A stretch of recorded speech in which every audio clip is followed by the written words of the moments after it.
In, out, in, out, in.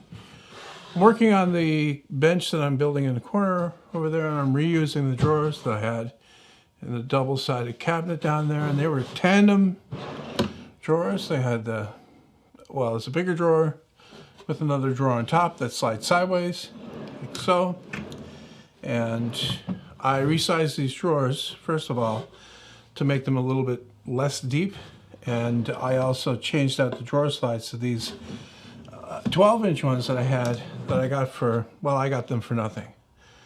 So, and then I was thinking about that, and I got a comment on I don't know if it was last video or what, but anyway, asking why you would bother to do this. Why would you have this thing sliding sideways like that? You go to the trouble of opening the drawer and then opening this. There's two actions instead of one.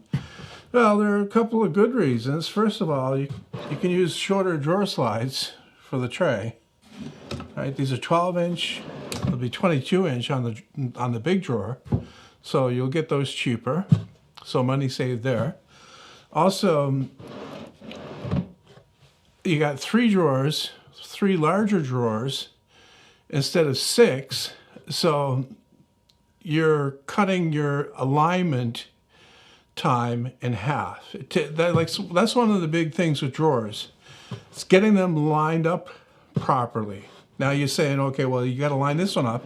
Well, no. All you got to do is get this in there so it operates. It really doesn't matter what it looks like as long as it's flush on the end. But there's no tweaking or anything to do with this. All you got to do is get it in there so it's working. All right? So 3 drawers instead of 6. Also, drawer fronts.